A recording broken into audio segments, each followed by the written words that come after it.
Good evening, everybody. My name's Omane Abu, and I work for the City of Glendale Water Services Department. Joining me tonight is Joanne Toms, who also works for the City of Glendale Water Services Department, and John Manning. I would like to welcome everyone, and the topic for tonight's class is growing fruit trees in the desert. But before diving in, let's go over some webinar logistics. So all attendees are muted and the class will be recorded.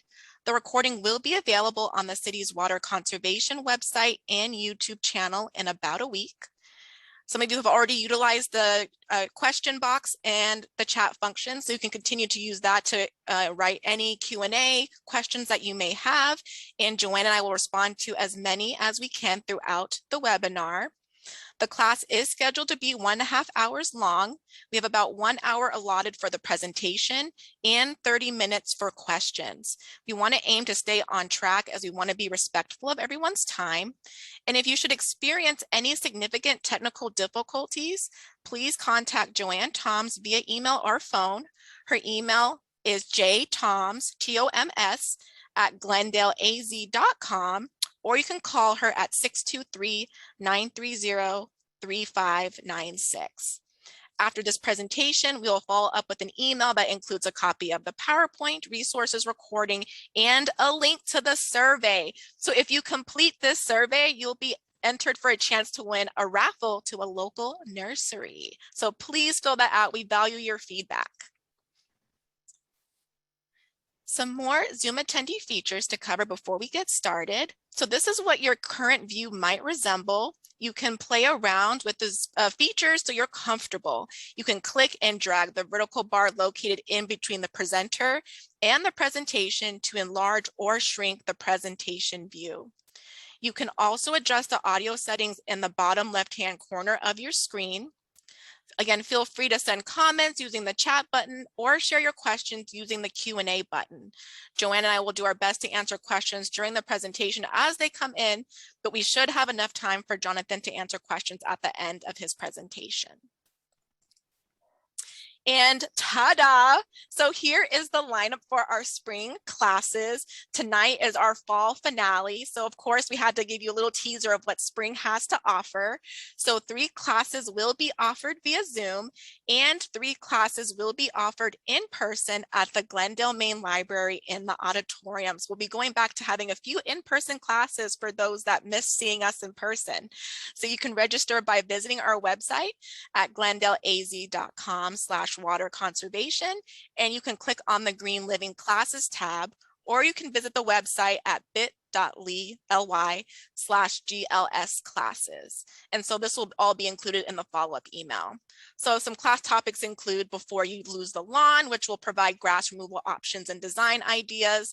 We also have desert-friendly landscapes for beginners.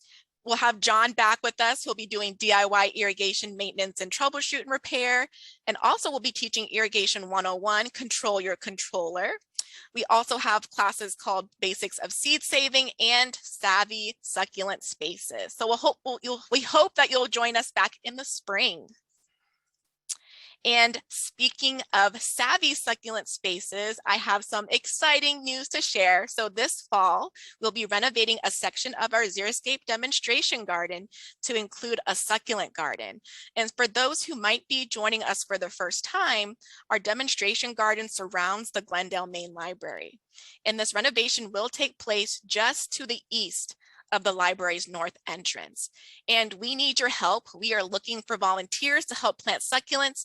And if you are interested in volunteering, please contact Ann Staley at Staley, STAHLEY @glendaleaz.com. So enough of me talking. I'm very excited to introduce to you to our presenter tonight. So Jonathan Manning has been an ISA certified arborist since 2008, manager of Elgin Nursery and Tree Farm, and owner of Holiday Farms LLC. Holiday Farms is dedicated to the sustainable local production of fruit and potted plants without the use of pesticides. So everybody give a virtual round of applause to help me welcome John Manning. And thank you, John, for joining us tonight and presenting on this very great topic that we're all excited for. Oh, good. Well, thank you. Thank you. And I'm excited for the classes that are coming up in spring. And the succulent garden, actually. That's interesting. Yeah, a lot of exciting things to come. Yeah, there's even some cactus and succulents that make edible fruit. So maybe we'll have to do a combined class someday. Yeah. Okay, so fruit. I have always loved edible landscape. You know, I saw one of the comments in the chat about putting our precious resource of water towards something that gives back. You know, to me, it's a better use of the water than something that you end up like hedging all the time, throwing away the cuttings or whatever. So it's just that if you're going to use that precious resource, might as well get something back out of it.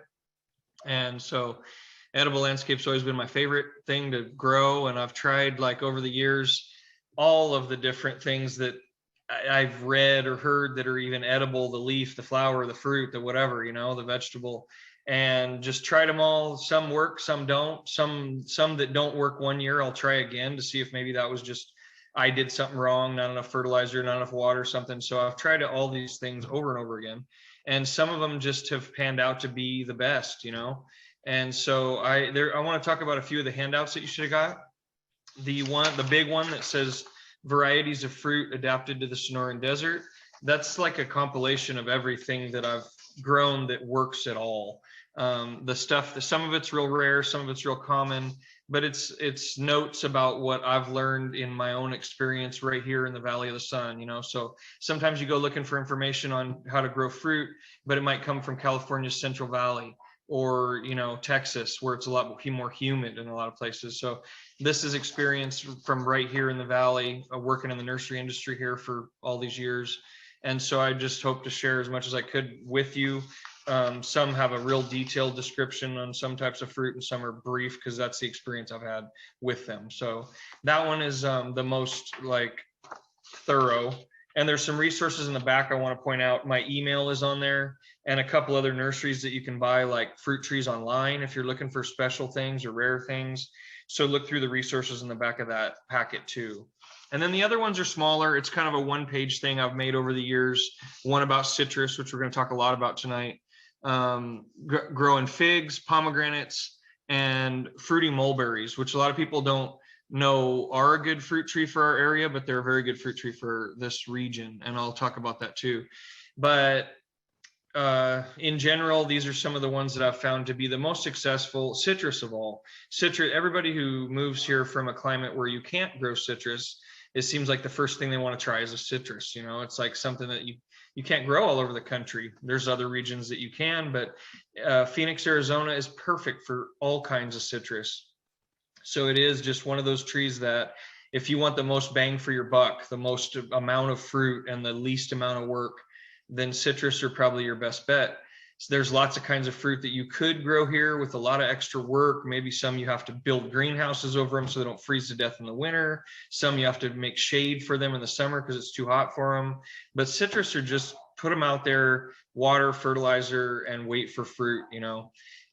So that it's just, like I say, it's the most bang for your buck. We'll talk the most about those, but there's some other ones in the PowerPoint. Different types of fruit, and there's some real rare stuff in that varieties adapted to the Sonoran Desert packet. So I'll end with that, and if you let me switch to my PowerPoint here, I'm going to share screen, and we'll follow the PowerPoint through for the rest of it. And I want to remind you about questions. I really want to save a lot of time. There will be a lot of time for questions. It's my favorite part.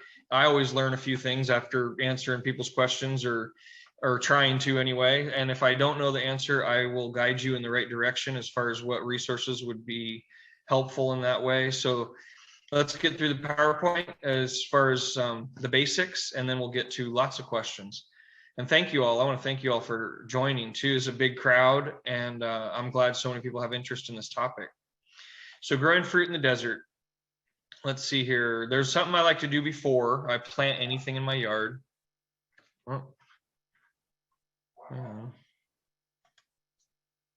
Oh, there we go. Before you plant anything, there's some things I like to consider about my yard or my space that I'm going to plant them in. Because every yard or parts of town, even better, have a colder and warmer spots, right? So even within your yard, up against the house, and for a lot of the fruit trees that are very small, you can put them close to your house. Big shade trees, I never recommend people put very close to their house or any cement for that matter. But a lot of fruit trees, they're very small trees. They would never damage the slab of your home. And if they're tropical and frost sensitive, right up against the house, 2 feet away from the wall, would be a wonderful place for like a guava, for example, a guava tree. So up against the house is much warmer than out in the wide open space in your yard with nothing over the top. So if there's a little bit of protection overhead, like the eave of the house or a patio or awning or something, a tree for that matter, that helps with frost protection. So think about that in your yard. What's going to be the cold spots and what's going to be the hot spots? And so the hot spots would be on your west wall of your house or on the west side of a brick wall. The afternoon sun is the worst in the summer. It's when all day it's been getting hotter and hotter and hotter and hotter, and by the afternoon it's the worst. And then reflected sun off a brick wall limits what you can plant there to not very many things. So you just have to think about what areas of, even within your own little yard, there's going to be different microclimates within your yard. Where's the water go when it rains?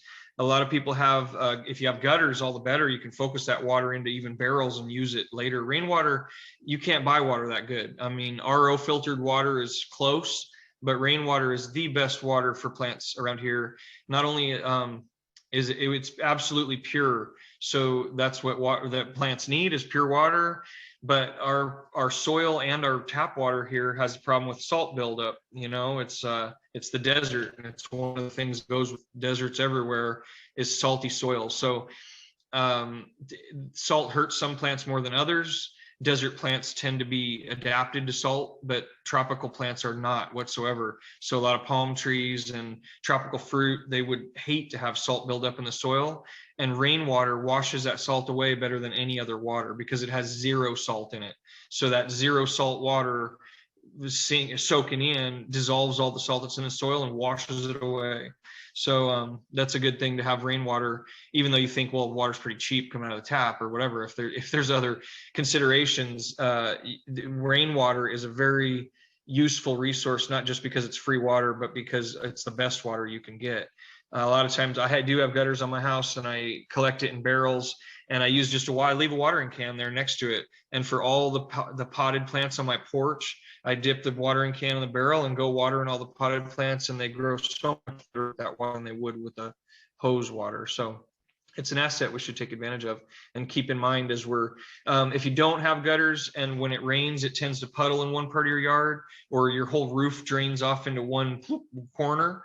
You could think about that spot too, because that might be a place where you put like a tropical fruit that does not like salty soil and likes a lot of water. It doesn't rain very often here, but when it does, it's an advantage that all that good water focuses, even if it just puddles up on the ground, that might be a good spot to put a plant that would really appreciate that good water and lots of it. So think about where the water goes in your yard when it rains. And try to keep the rainwater in your yard if you can. Sometimes you can do a little grading work, moving dirt around where it stays, and you can have swells in your yard where it'll stay in your yard instead of just all that good water running off into the gutter. So try to utilize that resource. And which areas are full sun and shade exposure, they call it. So a lot of plants I'll talk about, they need shade all day. Some of them need shade in the afternoon, especially. Some need full sun or else they won't fruit. So think about that. It's another thing. You don't want to plant something that needs full sun in the deep shade or vice versa. Where can I put plants where can I plant trees to create microclimates that I want? So if you look around your yard and find that you don't have very much shade, there's a good way to solve that within 3-4 years. And that's plant some real fast growing, I would say native trees. Mesquites are my favorite.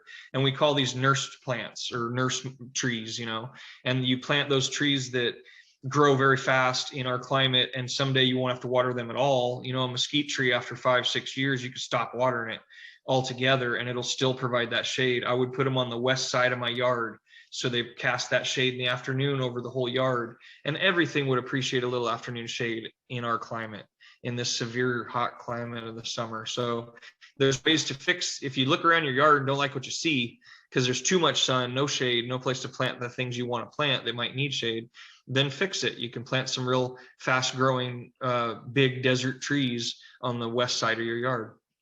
Not too close to your foundation of your home or the brick wall, but say 10 feet away from anything like that would be a great place. So All right, that's just some considerations before we get into what we're going to plant out there or what you might want to put in or forget as far as fruit trees go. So next slide, citrus. This whole section will be about citrus. And I bring it up first because it is the most bang for your buck. It's the least amount of work and the most amount of fruit. Have you ever seen people with garbage cans full of lemons or grapefruits out in the street with a sign that says free? That's how much bang you get for your buck. Within no time, a lot of citrus trees will just produce so much that you'll be giving it away or juicing it and freezing the juice or whatever. But it is just it's a very productive tree and very easy to care for here. And we'll talk about a few little tricks that there is to it. But in general, if you don't have any fruit trees, just started thinking about what fruits would grow well here, I would pick something in the citrus family, and there's a million options. So let's start getting into them. Here's some references as far as citrus goes. The fruit in general, honestly, but especially citrus. Maricopa County Master Gardeners have a whole lot. If you just search that online, University of Arizona Cooperative Extension, and if you searched University of Arizona Cooperative Extension citrus resources, everything would come up. Everything from fertilizing, watering, pruning, grafting, even if you wanted to graft your own citrus, if you want to get that technical, all these detailed documents will come up. So that's a really good resource. The University of Arizona, citrus has been a commercial crop in Arizona since the beginning. And so the University of Arizona puts a whole lot of money and time into even developing citrus varieties and then also educating the public about how to care for them. So use that resource. Also use my email. If you want to send me pictures of anything really, but the problems with fruiting plants or trees, or questions about where do I find, this kind of tree, if you can't find it anywhere, just email me and I'll get back to you when I can. But I love that now. It's so easy to email pictures, attach a picture, ask a question, and I'm always happy to help anybody on that subject. I love talking about fruit trees. So watch for info also about citrus clinic. So the citrus clinic, COVID has put them back a little bit. I tried to find info and it said at the end of this year, check back to find out when the 2022 citrus clinics are. So that it's Maricopa County Master Gardeners and the University of Arizona Cooperative Extension host a citrus clinic. And there's used to be one on the west side of town out here and one on the east side of town in Phoenix. And it would be a wonderful day of like they have tasting where they have all the citrus that's ripe and you can taste whatever varieties you might want to try to grow. And they have little classes about like each class is a different topic and you go from class to class all day. There's a wonderful brochure that you get when you register. Even that has a ton of information about citrus. So keep checking into it for the citrus clinic, Maricopa County Citrus Clinics. That's another really good thing to learn, or place to learn about citrus. Okay, so we get into citrus. Citrus vary a lot in not just in fruit, but in tree size. So this is, if you want to make a shade tree out of a fruit tree, good luck. A lot of them, most fruit trees, you want to keep, for one, you want to keep them short and bushy for all kinds of reasons. You want to keep them short and bushy so they reach fruit without a fruit picker, pole, or ladder.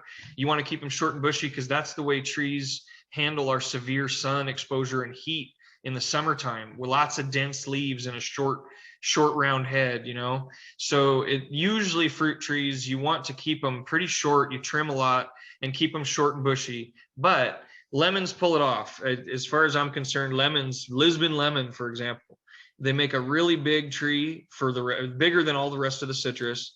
And you could actually get a little shade underneath them someday where you could put a little picnic table or an area where you can actually use the space under it. So that's one end of the extremes in citrus. Lemons get big enough to make some shade, and that's rare in fruit trees. Normally they're short and bushy and you wouldn't be able to get any shade out from under them. So lemons do that for you. So they work as a landscape tree and a fruiting tree. Opposite end of the regime here, or whatever, the scale is smaller varieties like this tangerine would work wonderful in a big pot forever. I mean, of like a whiskey barrel sized pot, you could grow a citrus and they would fruit lots of fruit for on and on and on. So they can be either way. You know, you just pick varieties that fit your particular situation, what you want to do with them. People always want to pick the citrus variety that they like the taste of the fruit. That's one consideration, but it's not the only one. You should also consider other factors like what the tree grows like and what it needs. So these are just a little, I found this online, but it's a photo with all kinds of pretty different shapes, sizes, colors of citrus. It just reminds me to tell you how many varieties there are. And there's new varieties all the time because does anybody know what a tangelo is? It's half tangerine, most people guess, but the other half is grapefruit. So a tangelo is they've bred tangerines with grapefruits and come out with all different kinds of tangelos too. That's just one example of hybrids. That's what that's called. So they take one original variety of citrus and they crossbreed it with a different kind of citrus and they make all new kinds. So all the time new varieties are coming up, not only new combinations of species like that, but they also develop new varieties that are resistant to diseases. So a citrus disease will come about, for example, and start to take out a lot of different types of citrus. Well, they'll breed new varieties that are resistant to that disease. So it's an endless game. We're always finding new types of citrus and new varieties. So the options are endless. That's what's kind of nice about it. You can almost collect them, you know.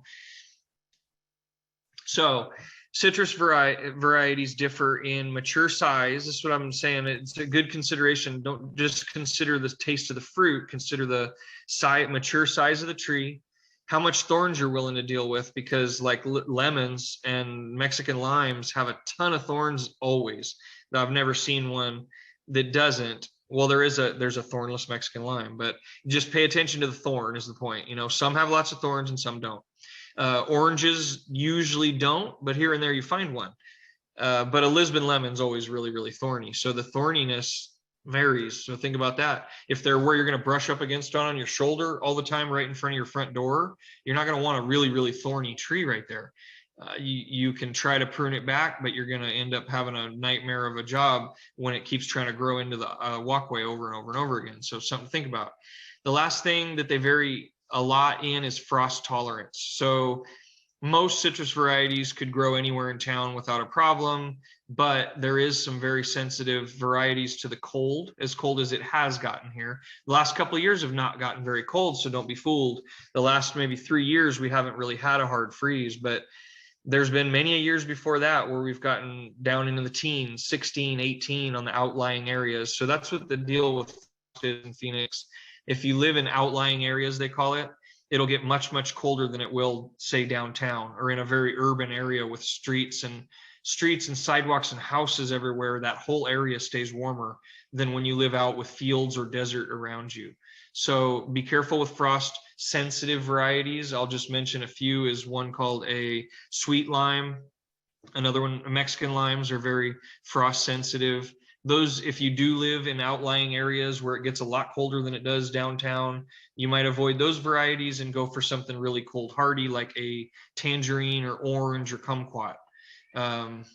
Most places, like I say, if you live in town surrounded by homes and streets and all that, you probably wouldn't have to worry too much. You get any kind of variety you want, but it's a consideration. Again, these are the things to consider. How big is it going to get? You don't want that Lisbon lemon that's going to make a shade tree if you only have a little 8 by 8 foot corner of the backyard to fill. And you also don't want to put that giant Lisbon lemon in a pot, in a whiskey barrel sized pot, because it probably won't last as long as a smaller variety would in that pot. You could get a dwarf variety. I will talk about dwarf varieties here a little bit. Dwarf varieties, you can get most citrus in dwarfs. They're harder to find than regular citrus. But what it does is stunt the tree to about half of its mature size. So say a Lisbon lemon, a regular Lisbon lemon gets maybe 25, 30 feet tall and that wide. So you figure a dwarf variety will still get 15 by 15, about half that. And as the scale goes, this tangerine in the picture, I brought it up because it's a tangerine that's been growing for 10 years after planting a 15-gallon pot, and it's still only about 8 by 8 feet tall. So tangerines are much more dense, much more slow growing. and that would be something that would stay a lot smaller. So you just have to consider the size. Like a dwarf tangerine then would be half that. It would be 4x4, which to me, I don't know why you want that. A regular tangerine would be fine in a pot forever. But if you want a lemon and you want to keep it in a tiny space, then you would have to get a dwarf. The other thing about dwarfs is that sometimes you find what's called semi-dwarf.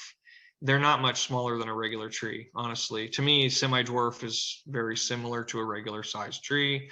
They're not smaller. They're not so much smaller that I would want to put them in a smaller circumstance situation, But regular standard citrus and true dwarf or genetic dwarf, there is a big difference in the full size. Personally, in my personal experience with true dwarf trees, they tend to not be as vigorous. I mean, that's the point. It stunts the tree so it doesn't get as big, but it also seems to make them have more nutrition problems. Like I'll have to fertilize a little more to keep them from going yellow sometimes. I don't know, even disease, it seems like sometimes they're less resistant to it. I think that's my experience. Some people love dwarf trees, but I would go with just standard sized trees if it was me, and I would pick the variety that fits in the spot that I have to grow it in. You can search all that online, mature height of a Lisbon lemon, mature height of a clementine tangerine, and figure it out. So just consider all these things when you're thinking about what citrus tree to buy. Also the fruit. I mean, you don't want to grow a tree that you hate the fruit of. I mean, it's a the fruit taste is a consideration by all means, but don't let it be the only one. There's lots of other factors about growing citrus that you should consider. So with that caution, we'll move on here. So pollination, sometimes people wonder if you have to have like 2 trees to make fruit like you do. Sometimes apples are like that. Some plums are like that. Citrus are not like that. You could have 1 citrus tree and you'd probably be all the better for it, because citrus are all self-fertile. That means they make fruit all by themselves.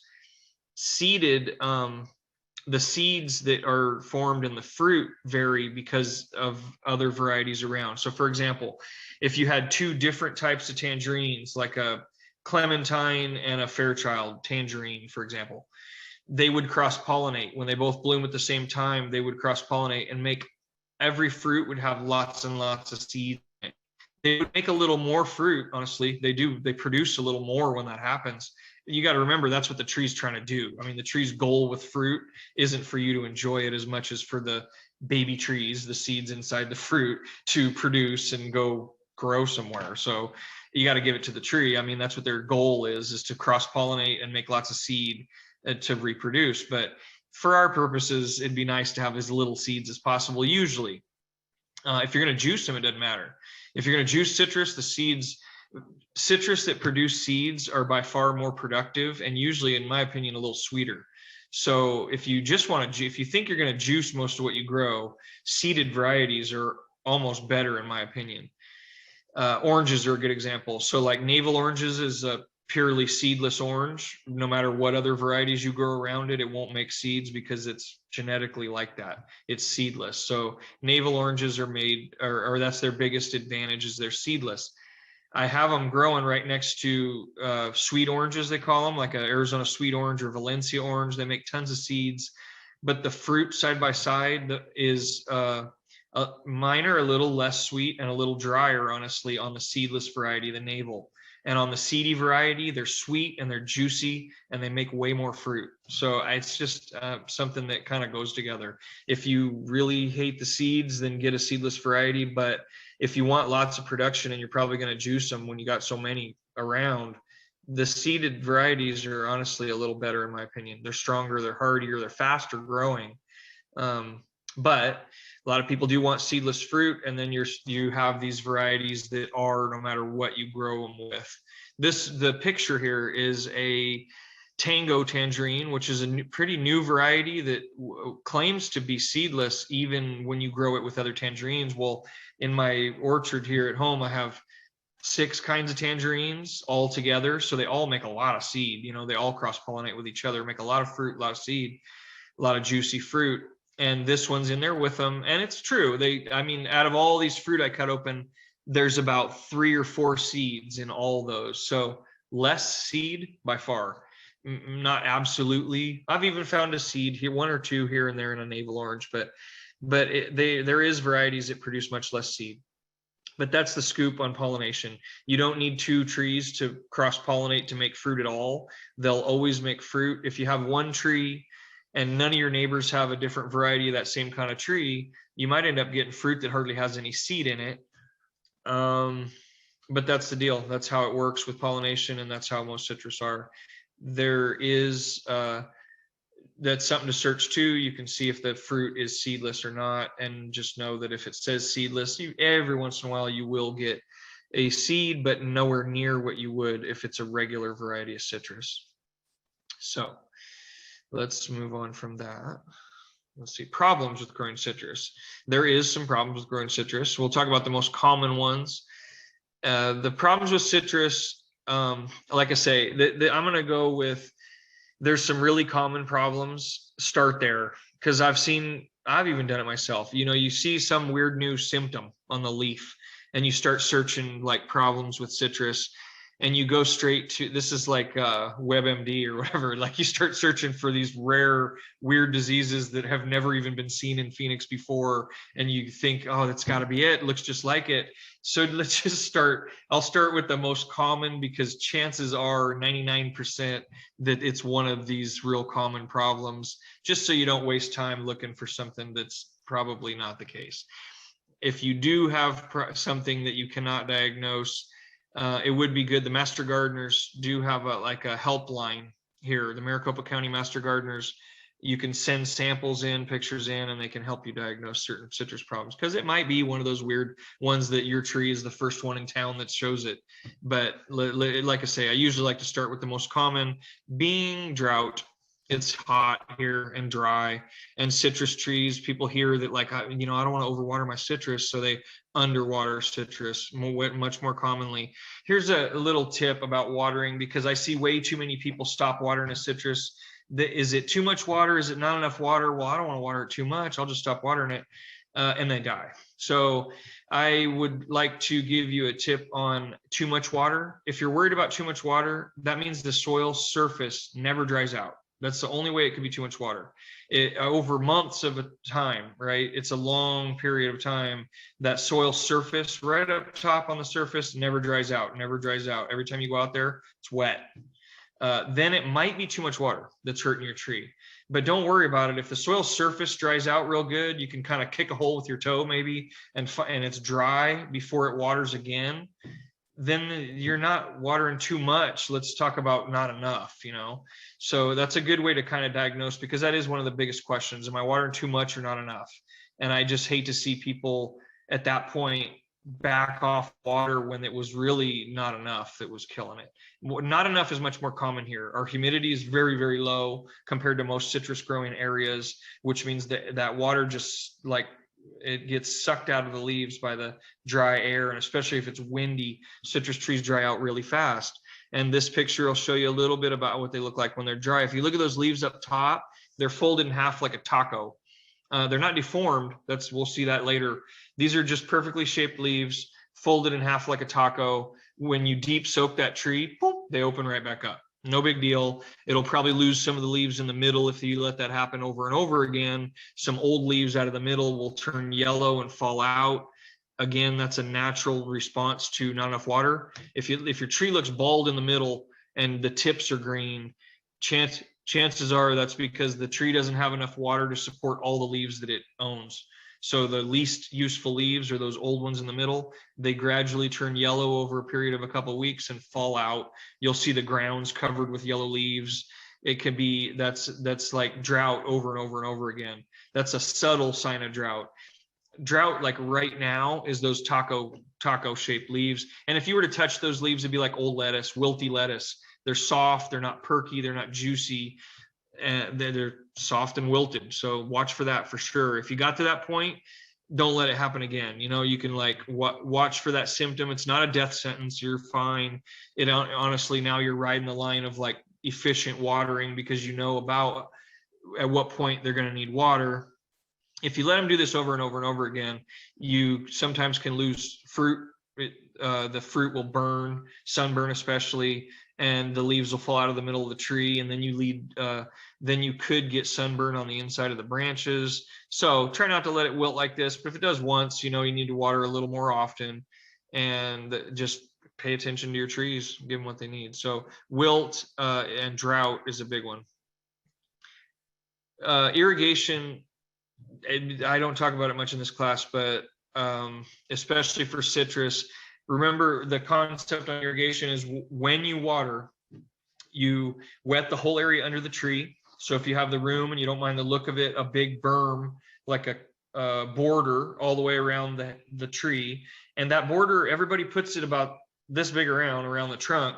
You need it to be as big around as the top of the tree. So that means as the top of the tree grows, you have to spread that berm out further and further, because you want the whole area underneath the tree to get wet, right?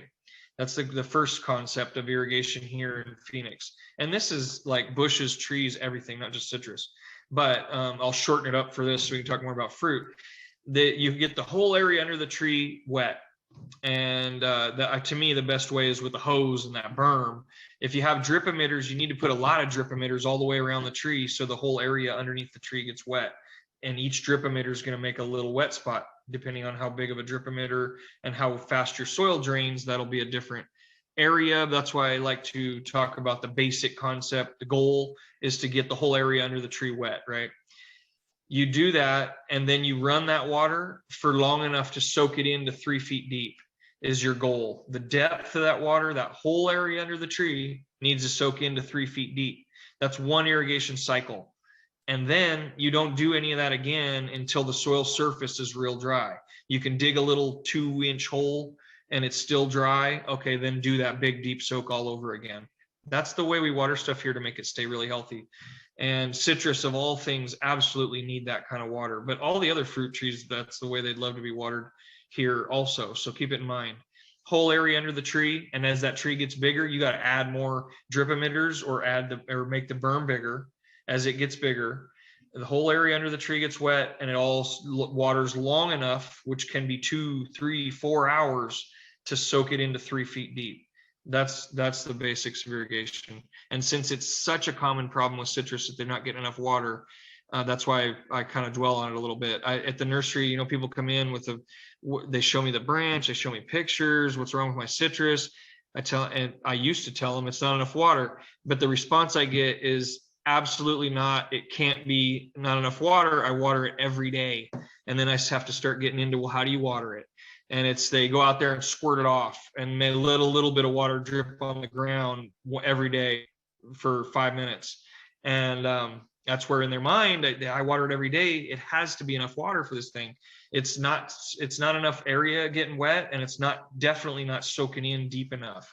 That water that you put in the first inch or so of soil that soaks in real shallow, it gets evaporated into the air before the tree roots that are down deep ever even get the water. So if you go out there and squirt 5 minutes of water on it every day, or your drip system is set for 15 minutes, that water goes into the surface of the soil and then evaporates away into the air, and it's a total waste of water. The tree's dying from drought, and your water that you put out there got evaporated into the air. So nobody's winning in that situation. So just remember, deep soak, long, deep soaks, and the whole area under the plant getting wet. That'll do it with that. So next symptom here is this very common. People say, like, this is what I always see when they bring in what's wrong with my citrus. It's heat stress is what I'm going to call it. I mean, it could be wasn't getting enough water. It's probably the first sign. But in the summer. So these leaves can stay like that for up to a year, just hanging on. And a lot of times I'll ask people, you got to send me a picture of the new growth, because the new shoots that are coming out could be perfectly healthy. What happens is in the summer, it's probably not getting enough water, or it's a brand new tree that just can't get enough water to establish when it's 120 degrees outside. That does it too. I mean, you might be doing everything perfectly, but like a brand new, especially grapefruit trees and anything related like pomelos and Oro Blanco grapefruit, all those, they really struggle with high temperatures of like 118, 120. So if you saw this on those, you're doing the best you can. But those burnt leaves like that from heat stress, they stay on there until all the way, usually until spring, when new flowers and new shoots come out. Then those leaves finally fall off. And sometimes they don't even fall off then. So if you see leaves like that, don't think that there's still a problem. It could be that that is damage from a long time ago and the leaves are still kicking around. Remember to look at the new growth. If the new growth is green, bright green, shiny, coming out, new shoots coming out, then whatever you're doing now is working. Stick with it. It just it's a matter of old leaves sticking on there that are burnt from previous heat stress. Like I say, heat stress is a big category. It could be wasn't getting enough water. It could be the temperatures got so high that it burned leaves. It could be that it was an area where a lot of wind is dripping or whipping away, just dehydrating the tree more than normal. Could be a brand new tree that might do this for a couple of years before they get deeply rooted. That's why you want to soak that water in deep so the roots follow it deep, and then that water they're getting down deep is cool. It's nice and cool even in the summer, and they can pull that cool water up through and evaporate it out the top and stay healthy through the summer. But new trees can't do that yet, so just hang in there. So don't worry too much about this kind of damage, especially if the new growth is coming out really pretty. Now since we're talking about the weather these days, or since we're doing this class currently in October when the new shoots probably should be coming out, I would really like dig in and look for any new shoots that are out. And if they're coming out great, I wouldn't worry too much about these old leaves being burnt. This is sunburn that happens very commonly from, the most common reason is because somebody pruned a lot of leaves off in the summer or winter for that matter. Citrus trees are evergreen, right? They're all year round. They're trying to grow and have they should always have leaves dense enough to shade their own trunk and their own branches. Citrus were never ever meant to have their branches and trunk exposed to the sun ever. So that's why if you trim real hard, and it's worse in the summer because the conditions are more extreme. If you let it dry out so bad that all the leaves fall off, this happens too, because the sun comes in and burns those branches that are never should be exposed to the sun. And the tissue that dies or that gets burnt like this, see the dark red color, the yellow, brown, reddish color, and if you were to scratch it with like a thumbnail or pocket knife, you would not be able to scratch it. It's like wood, hard wood. That's dead already. And the next step is that in a year or two it peels off. Most people don't notice that this has happened until it peels off, and then they wonder what happened. That's a year, 2 years, 3 years ago that happened. The sun got in there, burnt that skin, and it's still struggling with it. This tree, I would say, it's a goner. It's trying to live on the opposite side of that trunk that you can't see, has live tissue. And so when you burn off half of the trunk, the water that can get to the top, right? The water goes from the roots up through the trunk to the top. It can only get through half the trunk because the other half's dead. So now the tree's living on half speed, at half the amount of water. And so no matter how much water you put on the ground, only half of it's getting up to the top through half that trunk. So it's rare that a tree makes it through.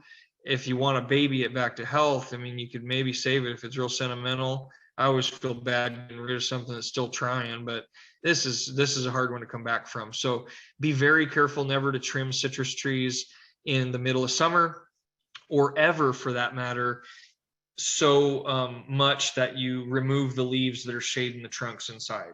If you have to trim a citrus, which isn't necessary, honestly, if you ever go to a citrus orchard where they grow them commercially, they never trim them things. I mean, every branch is crisscross and dangling to the ground. It's the best way that the tree is healthiest that way, and they produce the most amount of fruit that way because they're healthy. So to let it go, be natural, is the healthiest way for a citrus tree to be. I know not everybody wants it taking up their whole entire yard where you can't even see under it, let alone walk under it. But just try to keep those branches as low as possible so they shade their own trunk, and never remove so much of the top with trimming that you let light come in. So that means if you do got a branch, sometimes you got to get rid of a branch, or like a lemon will make a branch that keeps growing and growing and growing, like a single whip that's 10 feet long. At some point, you got to cut that off so it branches out. I get that, but do it little by little. We'll cut one branch now, let it fluff back out and make some shade. Another branch in a couple months, another, little by little. For all kinds of reasons, it's healthier for the tree. It won't let that light in that could burn the skin. And the garbage that you're getting rid of is easily fit in your roll-off garbage can. You don't have to get a dump truck to get rid of it all. So for all kinds of reasons, please don't prune citrus trees ever if you don't have to. But if you have to work around it and make it work for you, just remember little by little and keep them as low as possible. Keep those branches as low as possible to shade their trunk. That's the pruning and sunburn issues that they can have. This is real common, and people ask all the time, what's wrong with them? So the wilt was like healthy leaves that were folded in half like a taco. They come back open when you water the tree again. That's different. This is like crinkled and weird and deformed, and there's usually those white little like scratches on the leaves. That's thrips, a bug called a thrip. And you don't hardly ever see the bugs. They fly, so they come in at night, feed on the new leaves. They can only eat leaves that are like half developed, right? They can't scratch. You see the old leaves in this picture, they're fine. So the old leaves, they can't damage. They can only damage the new tender, like really, really soft shoots. And as they're growing out, they can scratch them up, trying to eat, and then they come out deformed. Good news is it does not hurt fruit production. It's ugly is the worst of it. It's the only really damage they do is cosmetic. So the tree grows just as well. Next season, it'll come out with new shoots just as strong. Doesn't hurt at all. If you don't like the way it looks, you can spray for it. But again, I see people spray these trees when the damage is done. Like even at this point, there's no new growth on that tree. If you look in the center there, there's no new shoot. So spraying this tree is worthless at this point. Damage is done. There is no bugs to kill. You're just putting poison out there for nothing. So if you want to spray for thrips, find the right pesticide. The nursery should be able to help you find the right one. And you would only spray when the new growth just barely starts to come out, and you're spraying it to protect it from thrip damage. So if it's already damaged, you can't fix that with poison. You can only protect it as it's coming out. So you got a very brief window in spring and fall when they just sprout out again. That if you want to spray for it, you can, but it's definitely not necessary. You'll have just as healthy of a tree and just as much fruit if you don't. Thrips can also make cosmetic damage on the fruit. That's the scratchy stuff, the scabby stuff is from thrips. Excuse me. Okay, so that's one of the most common insect pests. I mean, they get aphids sometimes in the spring. It's not a big deal. All those other little bugs, aphids, spider mites even. Sometimes they get different kinds of scale. Most of it for a home application, like in your yard, you can get a real high pressure tip on the hose, or even just with your thumb over the end of the hose. Like a high pressure squirt off gets rid of especially aphids and spider mites. Aphids and spider mites are easy to wash off with the hose. It never is going to hurt a citrus tree to wash it off with the hose anyway. Even if it's the hottest part of the day in the middle of summer, people think that the little droplets of water is going to burn the leaves. It does not. I've overhead watered everything possible in the middle of summer, and all it does is help hydrate it and kind of freshen it up in the middle of summer. So don't ever worry about squirting off citrus trees. It's nice to get the dust off the leaves. They work better. They photosynthesize better when they're not all full of dust. And little bugs like spider mites or aphids, they get blasted off in the same process. So it's an easy way to get rid of that kind of stuff, clean them up a little bit, make them look pretty. And anything worse, you can get into. I won't go into the different kind of pest and diseases that citrus can get. That's something you can get with in more detail with the master gardeners, and the U of A website too has a whole document on diagnosing citrus disease that you could start there, see if anything looks familiar of what you're finding on your tree. But those things I just went over, heat stress, drought, and thrip damage are probably the most common. Everybody has those kind of things going on at some point. So watch for those, fix those first, and then move on to what it might be if that doesn't fix the problem. Fertilizer is another issue that is very common. I fertilize citrus, absolutely. It's in the handout. If you go to the homegrown citrus, all these things are actually talked about. The handout that says homegrown citrus, it goes over how to plant one, which is very important. You never want to break any roots off a citrus, and it's very hard to plant one without having it fall apart and break all the roots off. So look at that. Irrigation, I go over pruning, fertilizer, and pest control is in a little more about it is in there. But as far as fertilizer goes, I do fertilize citrus. I won't get into what brand of fertilizer, all that. What I will say is in general, use it at least once a year in the spring. In March, say after danger of frost, late February, early March, I would fertilize citrus trees at least then. Some people do it 2 more times through the warm season. Some people do it once in the middle of summer. As long as you do it once in the spring, you're better than most, you know. So do it once in the spring for sure. You do not want to do it too like now. You would not want to fertilize citrus now, because what it would do is make new shoots come out really strong, and then we could have a freeze as early as Thanksgiving, and poop, that burns all those new growth off. It usually doesn't kill the tree, but the tree just wasted a bunch of energy on new growth that then gets killed off. So it's not the best situation. So you wait till spring after danger of frost, fertilize them at least once. And I would use citrus food if you just want easy. They sell it everywhere, and you follow the directions exactly. Unfortunately, I've killed more plants with fertilizer than not fertilizing, because you get greedy and you want to push harder and harder, and more fertilizer makes them grow better, and then one more tablespoon, poof, that kills them. So it's very easy to kill plants with too much fertilizer, especially synthetic fertilizer like slow release granular fertilizer, things like that. So be careful, follow the directions exactly, buy citrus food.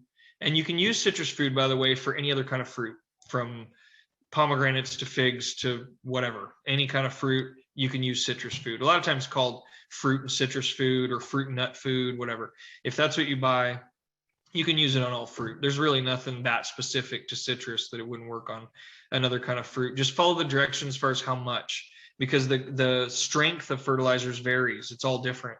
So really, really strong fertilizers, they tell you to put a very small amount. And then really, really weak fertilizers, they tell you to put a large amount. So definitely pay attention to the directions and follow them exactly. Okay, let's see. The next one is I have had, so I don't know, in the intro, it mentioned Holiday Farms. It's my own business on the side. I live on 3 acres, and I have about 30 of these Pakistan mulberry trees. And I sell fruit in the month, it's about March, April, and May. They produce just tons and tons of fruit. And I have tried to grow many, many different kinds of fruit. I try one tree for a couple of years, 5, 6 years usually, and see, okay, is this like a commercial, something I could do for, money? And I've only found, this is like the only tree I've found. It's the winner by far for really good fruit production, high demand. It sells really good at farmers markets, things like that. If you've ever had one, if you've had a mulberry in general, they're all very, very sweet. Fruiting varieties are different. Like this variety, say this Pakistan variety, they're huge for one. If you've noticed, if you've had other mulberries, they're much smaller.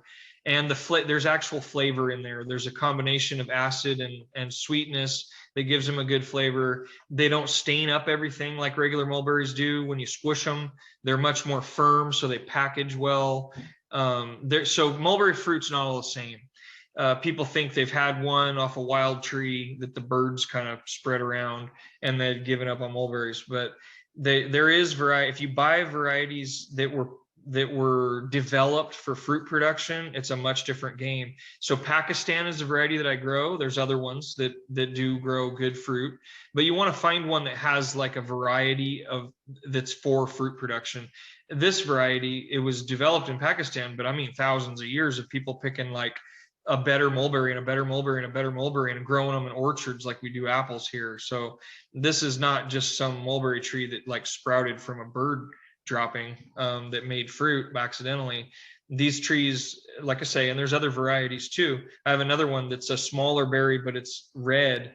That variety is called Oscar, and it's smaller, red, and tastes like a raspberry. Has much more acid to it. So looking at mulberries, I have had lots of luck with Pakistan, but there's lots to grow.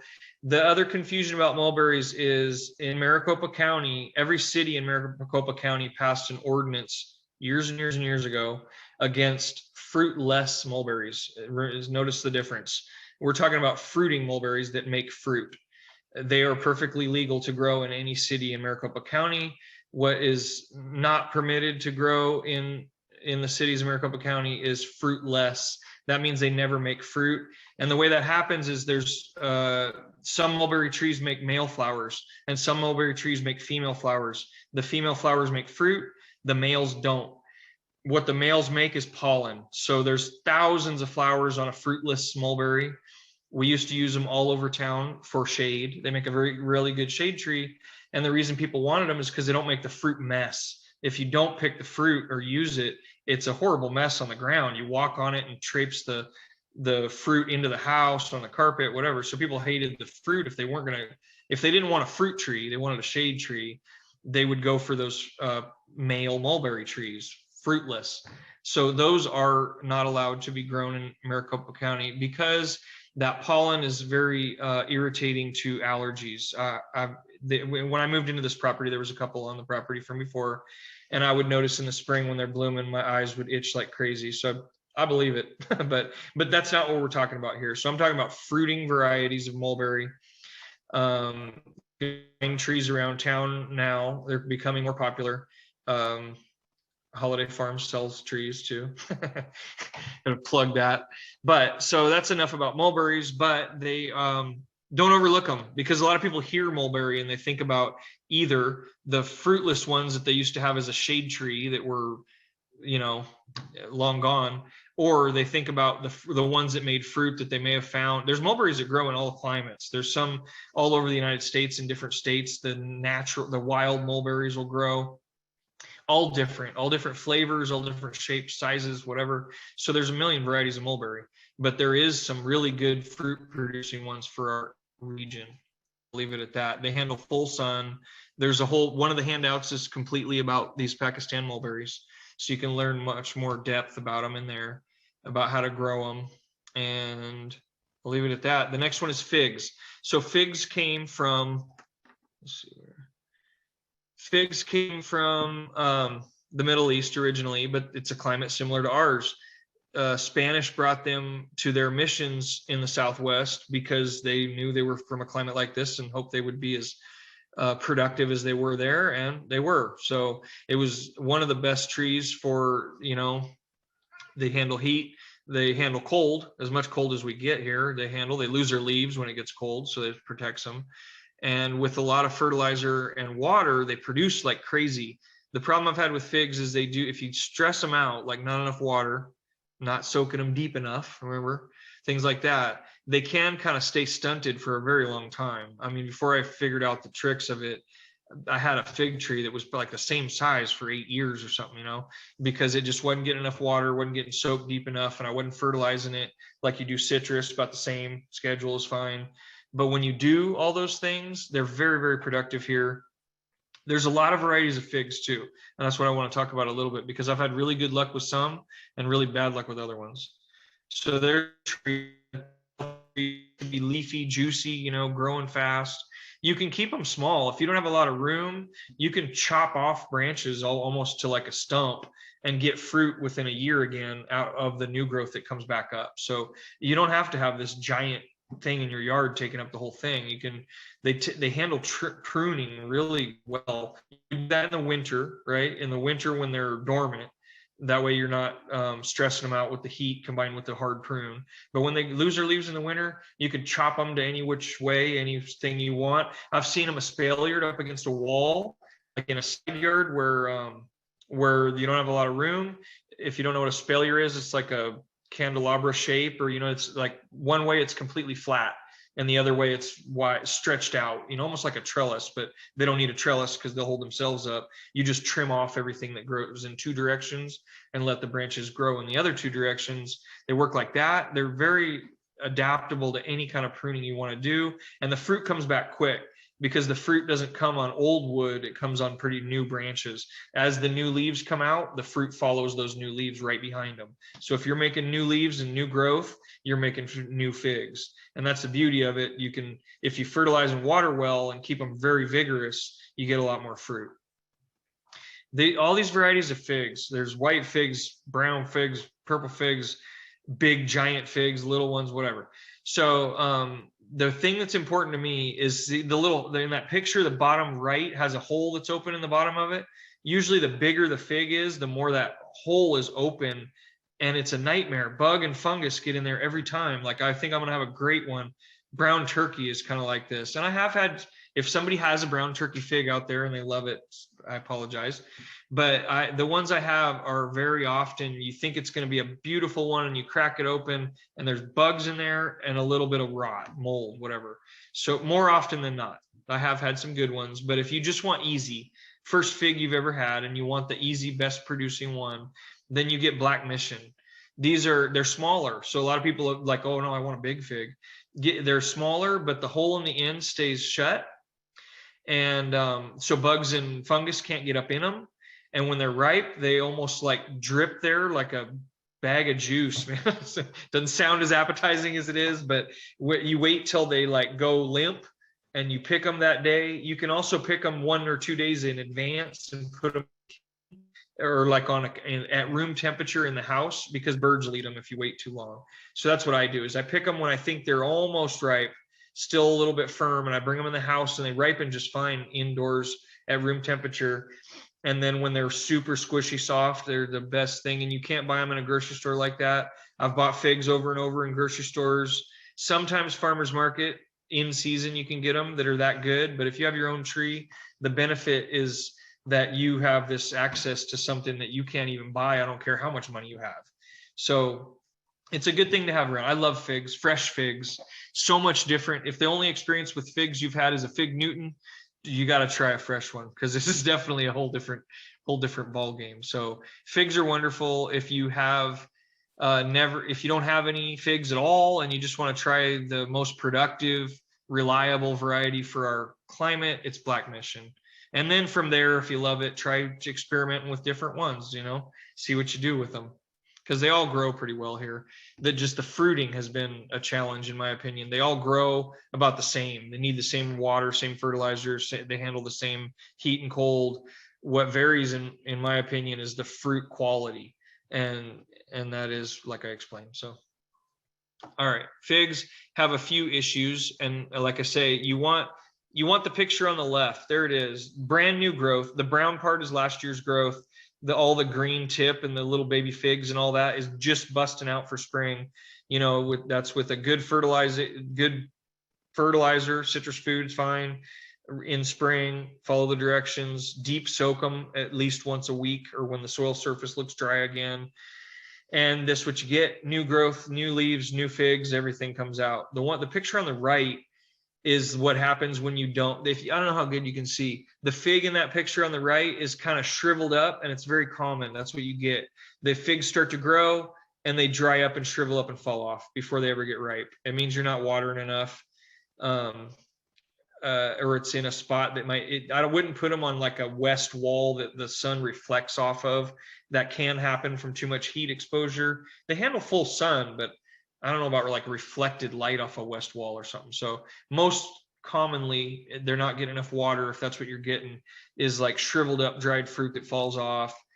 Very slow growth, very slow. So just water and fertilizer, boom, and make them grow as fast as you can, and you'll get lots of production, lots of fruit. And in the wintertime, chop them back as hard as you want. Okay, pomegranate, another one Spanish missionaries brought here because it comes from the Middle East too and likes our climate and is very productive here.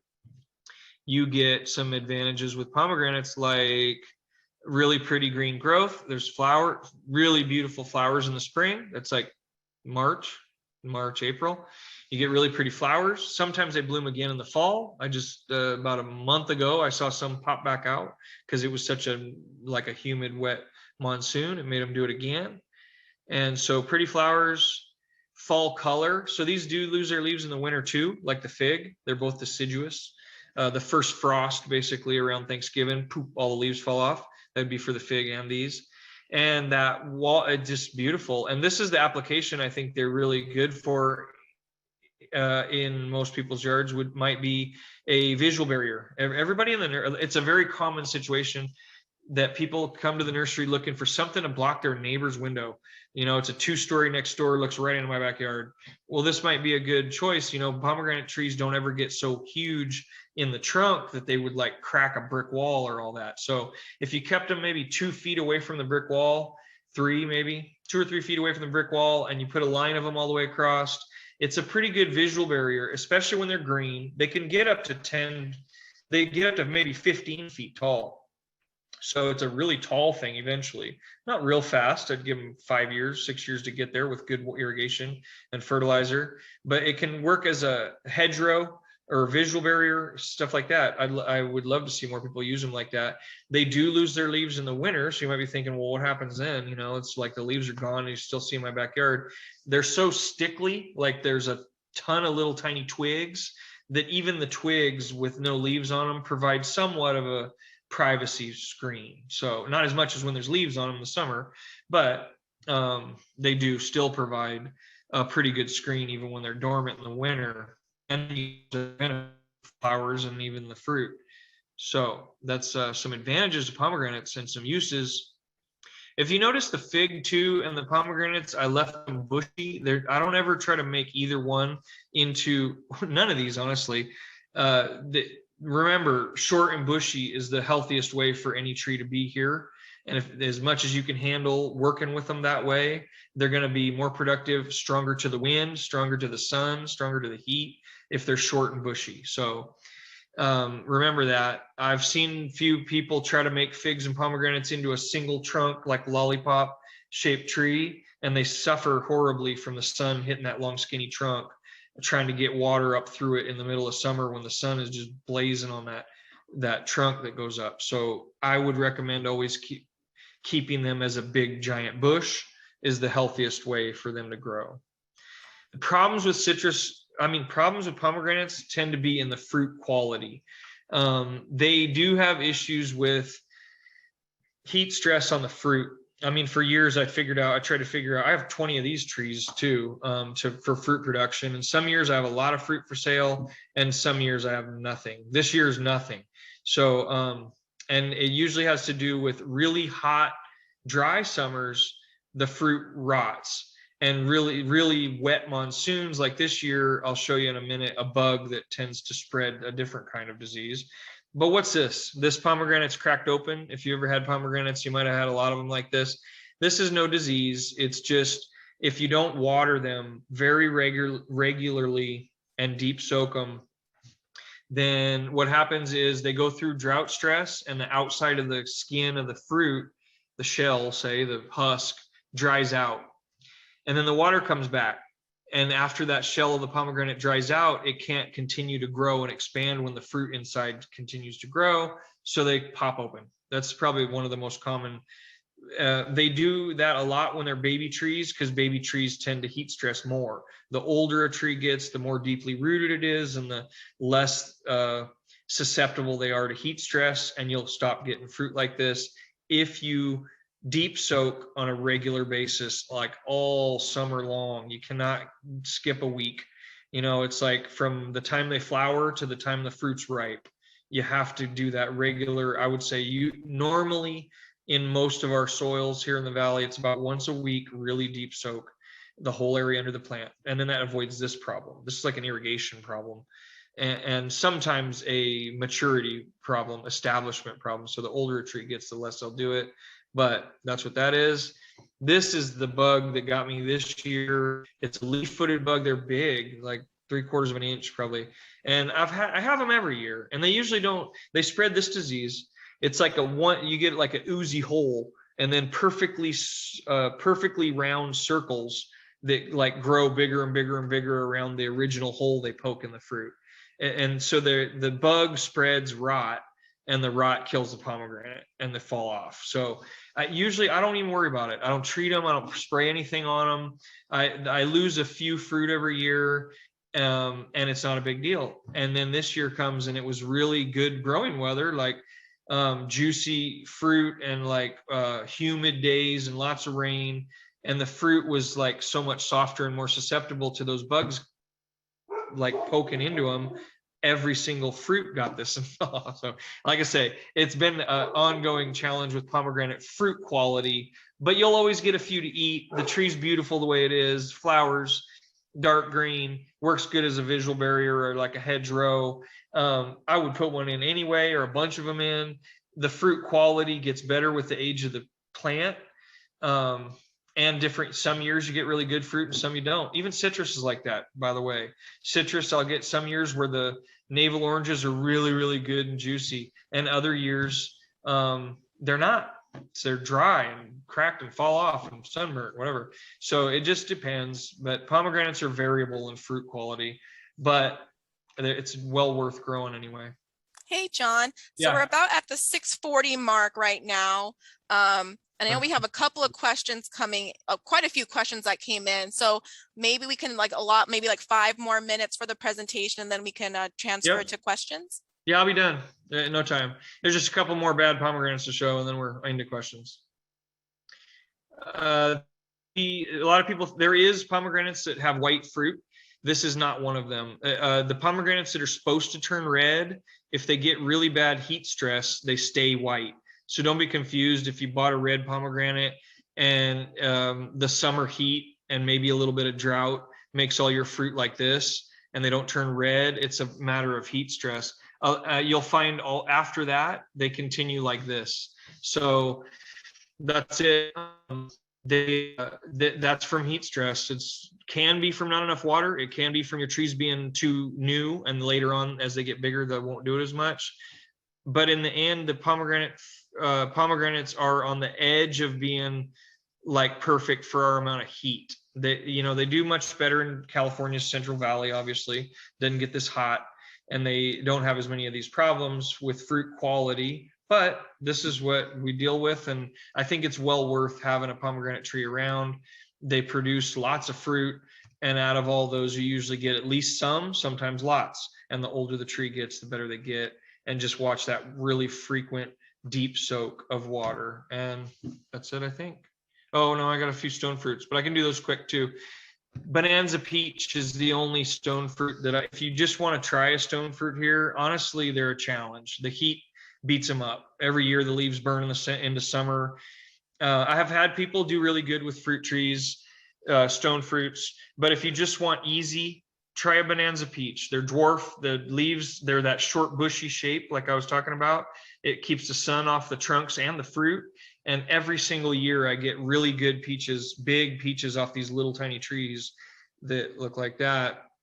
And like I say, if you want to try some kind of stone fruit here and you just want to start somewhere, start with a bonanza peach and then start experimenting or, going different varieties after that. Make sure with any of these that you find varieties that are made for the desert. There's varieties of peaches, stone fruits and apples and pears. There's varieties that grow in the desert and produce fruit in the desert, but there's way more varieties that don't due to the amount of cold we get in the winter, which is called chill hours. So search it, look it up, ask a question about it, but that's all I'll say about those. Bonanza peach is a winner of if you want any of these kind of fruit. Strawberries and grapes both do really well here. The thing you got to remember about strawberries is that we grow them in the opposite season as most of the country. Start now. Now is a perfect time to buy strawberry plants. Buy plants anywhere in a nursery right now. They grow really, really well through the winter. They start flowering and fruiting in the early spring, February, March, and you get tons of fruit before June. And in June, they start to die. And most people just let them die and start over in October every year with new plants. You can sometimes nurse them through the summer.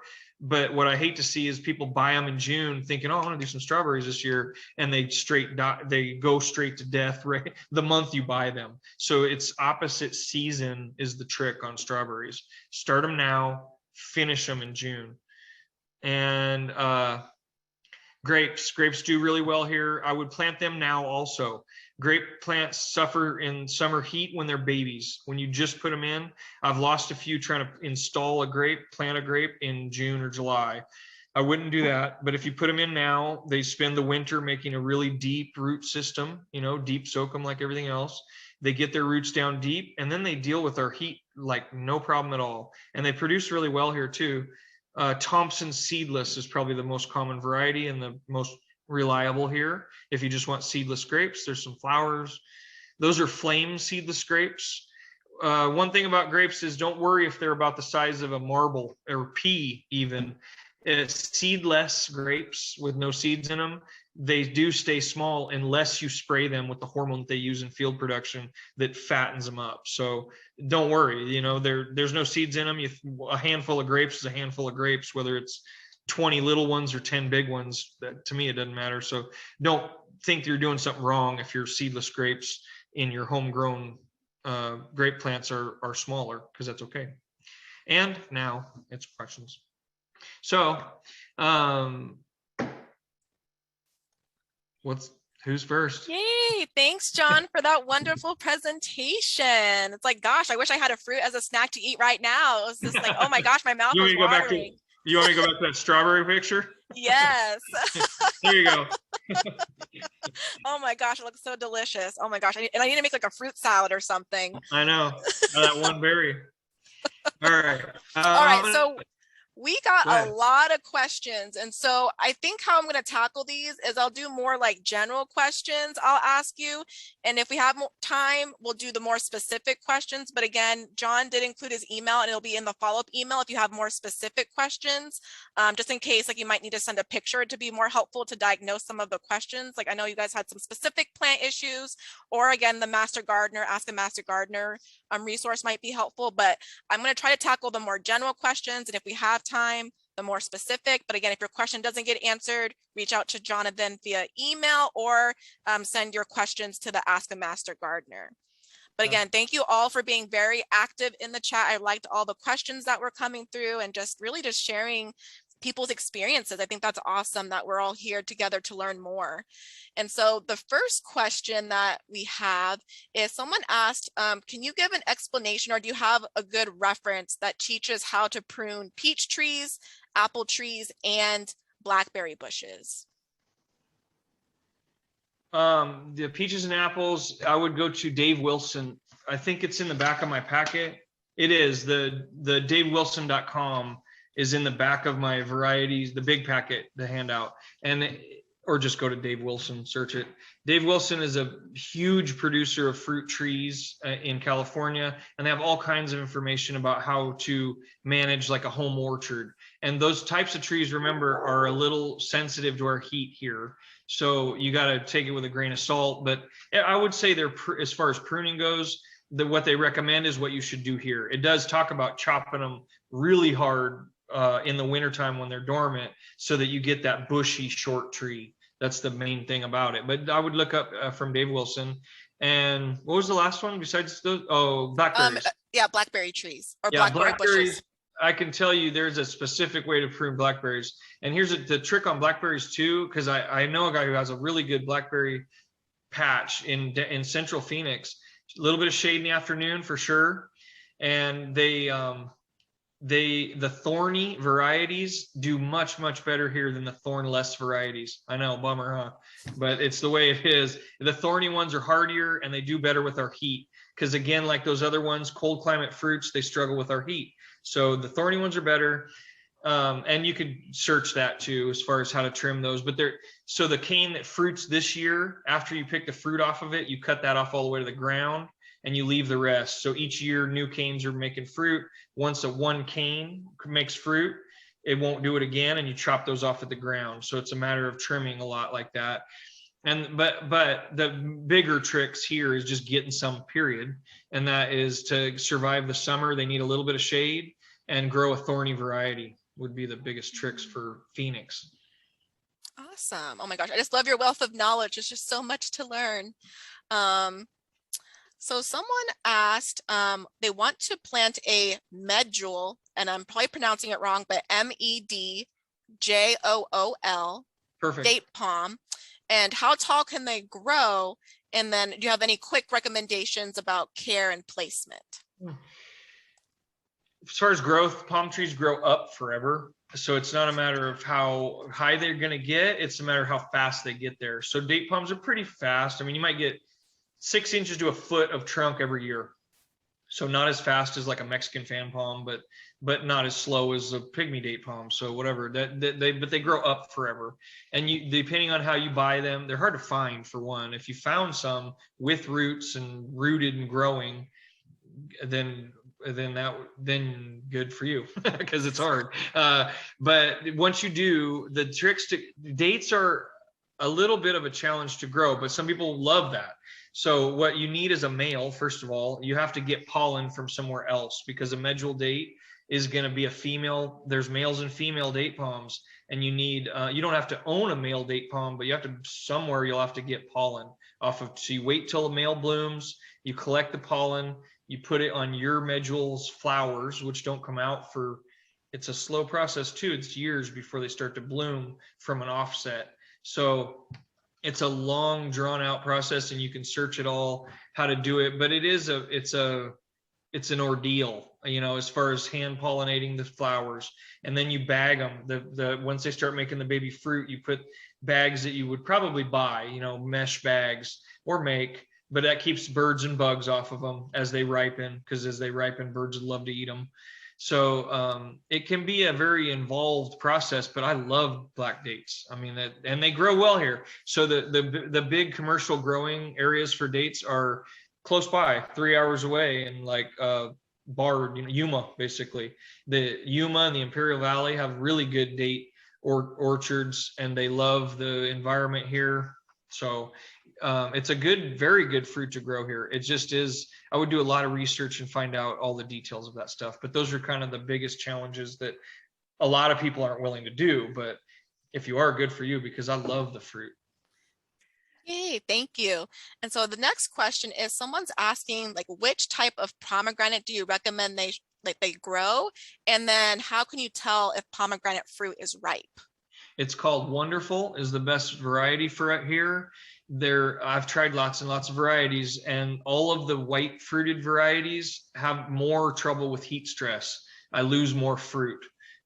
So, I mean, I get some good fruit and they're good, but Wonderful is an old fashioned variety like that Black Mission fig. And the husk on them is very hard and thick, and it keeps bugs out and heat out. And they tend to do, if you just want one variety that's the tried and true, it's called Wonderful. And as far as knowing when they're ripe, it is hard. The color doesn't always tell you. I've had them real bright red. The color goes more with the cold. If it gets cold quick, they'll turn red quick, and if it doesn't, they'll stay kind of greenish. But one thing I look for is the shape of the fruit. They go from being perfectly round when they're developing. Once they start to finish off inside, they're almost not square, but you can see that inside they're starting to, like, they get flat sides on the fruit. They get some angles on the fruit instead of just perfectly round like a tennis ball. So that's one thing to look for. And the other thing is just try them. I mean, you try one, and if it's good, they're all probably good. So you'd sacrifice one sacrificial fruit, you know, to know that the rest are ripe. But oranges are that way too. I've had green oranges that taste better than oranges. So you try one, and if it's good, it's time. Oh, I Anyway. love that. Who doesn't want to be a taste tester, right? Yeah, exactly. Someone had a question, will the AZ sweet cross-pollinate with grapefruit? So they mentioned some additional details that my neighbor has a grapefruit tree, and some of my AZ sweet oranges will sometimes be very large with a thicker peel, and others smaller with a thinner peel, which is normal. And this has happened with the same crop in the same year. That is interesting that it's in the same crop in the same year, but and I'm not positive, but I don't think that's the issue. Normally, when a fruit gets pollinated with a different variety, that fruit stays the same as the mother tree produces. It's only if you took those seeds, grew that baby tree for another 12, 15 years, then that tree from the seed might make a fruit that's kind of a half grapefruit, half orange thing. It might be happening, but even if it was, I don't think it would change the way the fruit develops on your orange tree. So I don't think that's the problem. Citrus do that, and and it's sometimes too much like lawn food around can make fruit big, puffy, giant peel, little tiny fruit in the middle. That's something that I'll let you to kind of search into more. To answer your question, I don't think that's your problem. I have had that problem. before with fruit quality within the same tree. It's a little more rare that it's happening like that on the same tree, same season, because usually the whole season is either big puffy or small juicy, you know. But it might be the side of the tree. Pay attention to if more of the fruit on the west side of the tree, for example, are doing a certain thing and the east side of the tree is different, because exposure can do that too. You lose a lot of fruit to sunburn on the west side sometimes, or rot inside, whereas the east side of the tree or in the middle of the tree, like the ones that are covered by leaf, there'll be better fruit sometimes in the inside of the tree than the ones that are outside exposed to the full sun. So pay attention to those things. Might be a start about where those fruit are being different on the one tree. It might be an exposure issue, something like that. But I would say it's almost for sure not the cross pollination, even if that was possible. That usually grapefruits would not cross pollinate with an orange tree. If they did, it wouldn't cause that the fruit to change. To answer your question, I think. Perfect. And a little bit we have a question about a lemon tree. So when is the best time of year to plant a young, improved Meyer lemon tree? I'd like to plant this fall to help the root growth get established before next summer's super heat. I realize the tree will need to be covered if a freeze happens. Yeah, then it's okay now. I mean, if a really hard freeze came, record cold, you may lose it. If you're in town more, you probably wouldn't. If you're out in outlying areas, you may. And that's only because the tree is so young and it's not deeply rooted to deal with frost. So, I mean, the best time would be 1st of March after danger of frost, and that would still give it March, April, May, June of getting rooted in before it got real hot. But like you say, frost blanket helps, but it's not a for sure thing. Frost blanket makes it where if it was going to freeze at 25 degrees, frost blanket gives it another couple degrees. Now you can go down to maybe 23, 24, and it would freeze then anyway if it gets colder than that. So frost blanket does not fix everything. It can help by a couple degrees, but it's not for sure. So if you want to be absolutely for sure, wait till March. If you want to take the risk, I think the risk is small that you could lose it. So that's it. Awesome. And so now we have some recommendations. So someone asked, which type of pink grapefruit do you recommend for the valley, and what type of navel oranges do you recommend for the valley? Oh, good choice. Grapefruits is ruby red, old fashioned ruby red. Because grapefruits I've never seen grapefruits have any trouble with heat until the last couple of years, where we've gotten to 118, 120, and that some of them have dropped all their leaves and then sunburned. Some of them have really, really stressed and all the leaves turned yellow. And I've seen it happen more. Rio Red and Flame, I've had more trouble with that. And Ruby Red have like held fast. So and that's in a container above ground where the heat stresses them more. But I would say Ruby Red, it's the original one that was most common here for the longest. And to me, it's the hardiest as far as heat stress goes, which we may have to deal with from now on. I don't know. But they handle the heat better. So Ruby Red, I would look for the red grapefruit. And navel oranges, as far as there's Caracara navel that has pink inside, and there's regular navel. And to me, as far as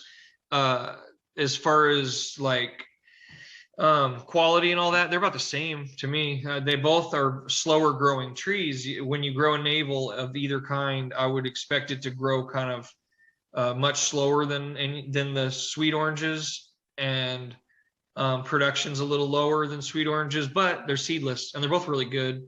So I have both Caracara and regular. They call different their navels. Sometimes it says Washington navel or parent Washington navel. I have not noticed a whole lot of difference in those variations as far as navels or navels. They all grow slower than a sweet orange. Even the Caracara is about the same. Caracara, the pink one, was a offshoot off of an original navel orange. So even those, they're very genetically similar.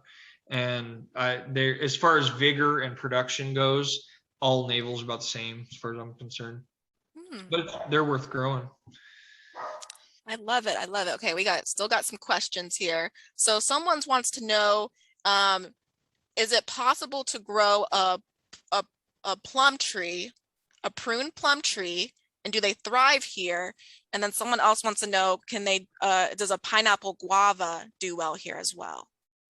Pineapple guavas, they need shade. There's a pineapple guava in the Tucson Botanical Gardens that is amazing and dumps a ton of fruit, and the climate's not that much different there. It's a little cooler, but not much. It's in a shaded courtyard, which mine are all in the shade too. I have them here in Phoenix, and I do get fruit, but it takes a long time. You have to have patience. I mean, at least 5-6 years for them to get really strong, and then they start to produce.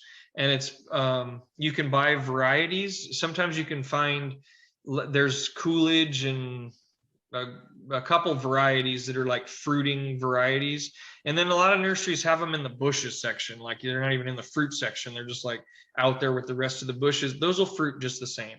So sometimes those are even hardier. They all need shade though. For pineapple guavas, the trick is shade, at least afternoon shade. Morning sun's probably okay, but from noon on, they got to be in the shade. It's not a very big plant, so you can put them in a side yard or wherever you have that shade. And then patience, and eventually they start to fruit.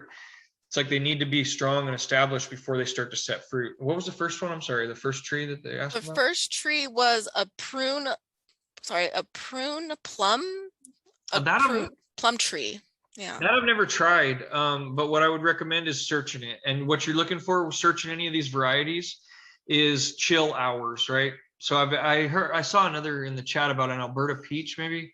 If you're looking for what varieties do good here, as far as if the variety of fruit, like a plum, a peach, a pear, an apple, all those, if you're wondering if they do well here, the biggest consideration is chill hours. And that means how many, they like count how many hours are cold in the winter, just to keep it simple. And so when you're searching it online, look for things that have 300 or less chill hours. And honestly, the last 3 years, we've had much less.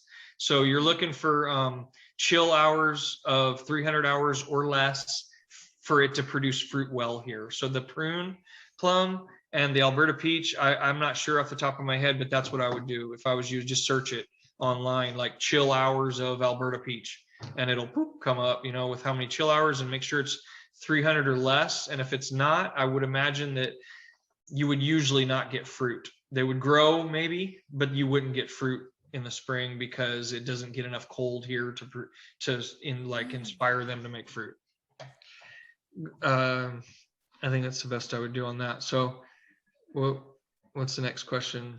All right, we'll do 2 more questions. Sorry that we're a little bit over, guys, but I do want to make sure I get a good chunk of your questions. But again, like if your question didn't get answered tonight, feel free to reach out to John, or feel free to send your question to Ask a Master Gardener for more information. Because some of these you might want to send like a picture of your plant so they can give a more detailed analysis of what's going on if you have any problems that you're experiencing. So another question is, what is the typical lifespan of most citrus trees? 20 years or so. I mean, I've seen trees much, much older that still produce just fine. And then I've seen trees that have lasted a year. I mean, it depends on what you're doing to them. That hard prune in the middle of summer, it's over now. So, but it just depends on how healthy they are. Like anything, it's like it's rough road or not. Depends on how old something ends up being. So if it's healthy and strong and deeply rooted and well irrigated and fertilized every year its whole life, I would imagine it's much longer than 20 years. 20 years might be kind of an average. And again, like I say, some people's citrus don't make it a year because of all kinds of problems of doing stuff wrong. But I would say average with everything healthy. Sunburn's usually what I see older trees. The older a tree gets, the more susceptible they are to everything, disease, bugs, sunburn, everything's kind of, the older they get, the more careful you got to be to kind of make sure that everything stays stable. No hard prunes, no drought periods, all that. So, and that's because if they were to dry out too much or be pruned too heavily, the damage would be more than on a younger tree to recover from. All right. Our final question, I'm going to make it more of a general question, but do you have, or maybe there's a resource, do you have general like watering recommendations for fruit trees, like while they're dormant? And when trees are dormant, I would say once a month here in Phoenix, just to maintain, roots underground can absorb water and store it. They can grow new roots to store more water and hold it for longer. So, but without leaves, there's no transpiration, there's no evaporation. So the water stays a long time. But a dormant tree, I would say once a month, and it's just to kind of maintain, make sure that the roots are hydrated and strong underneath there, because when spring comes, all that water back up to the top. So you don't want them to dry out so bad that roots start dying. That's what happens to a root when it runs out of water, is it dies back to a bigger root and a bigger root and a bigger root. So you don't want that happening. So you just want to keep all the little root hairs and everything kind of full and healthy, fat with water, and then that'll all go back up into the top in the spring. Yay. Well, thank you so much, John. Everybody give us another round of applause for John, because this was just a great presentation, just so much information. Thank you for giving us all the juicy details on fruit trees tonight. Yeah, thank you so much. So much fun. And remember the email, because I feel bad we didn't get through all the questions, but I'm always happy to answer questions through my email. Anything. Thank you, everybody, for attending. I just have some closing remarks. And so for those of us who might have joined later, we'll be sending out a follow-up email with the PowerPoint. It'll have a recording and a link to the survey. Again, if you complete the survey by Monday, you'll be entered in for a chance to win a gift card from a local nursery. So please fill that out. And again, thank you all for tuning in this evening. And our Green Living class series for the spring will resume in February. So I guess it'll be a bit of a break. Enjoy the holiday season, enjoy Halloween, but we'll see you at the next class, and take care. And again, John, thank you so much. There's just so many great comments from people in the chat. They're saying thank you all, everybody. Great presentation. Thank you so much. Thank you, so informative. Many thanks from a 67-year-old native Phoenician. Oh, nice. Yeah. Thanks everybody for joining. It's a wonderful program. Thanks.